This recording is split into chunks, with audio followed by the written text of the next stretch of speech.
This video will discuss non-participating students in group lessons because it can be frustrating for us as a teacher, especially because we just aren't quite sure what to do and it's a little uncomfortable. So we will talk about why it happens, what we can do, and then what we can do if an entire class is not participating. So let's talk about first why it happens. The first thing we should mention is try not to judge the reason um, uh, with why your students aren't participating.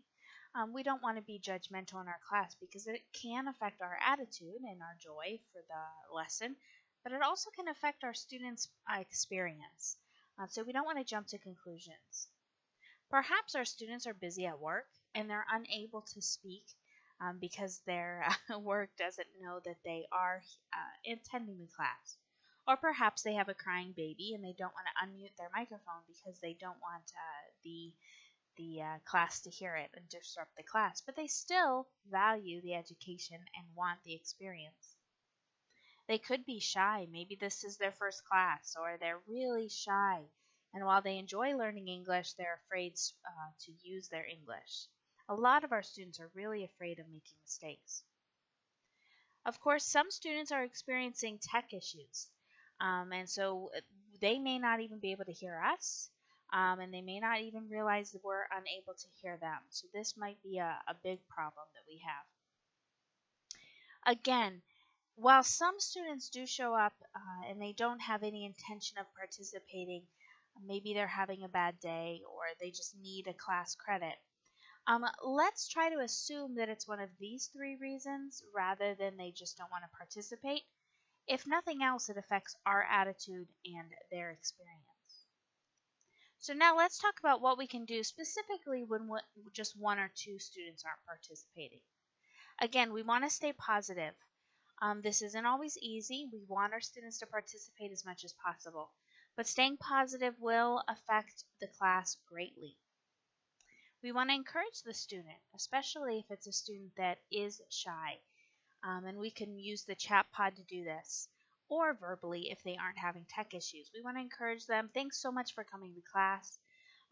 We hope to hear from you. If you have any questions in the class, please type them in the chat pod, and we'll be happy to answer them.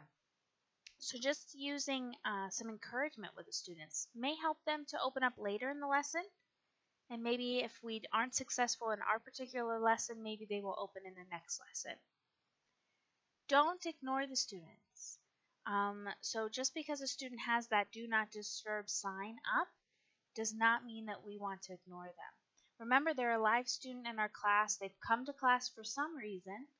And while we may not understand exactly what their intention is, we don't want to ignore them because they can give us an ES score. And we want that ES score to be as positive as possible. Now, of course, I would love to say that this is impossible to happen, but it absolutely is possible that an entire class not participate. So if that happens to you, again, let's start giving advice by staying positive. This is critical. Don't take on that awkwardness yourself. You're doing what you're supposed to, and whether your students choose to participate or not is not reflective of you. So stay positive. We do need to stay in the class for the full 45 minutes, so we cannot end class early. Why not make the most of the time? So why not try to cover the material as you would in the class? Of course, again, that's easier said than done because our group lessons are called conversational classes. They encourage that atmosphere.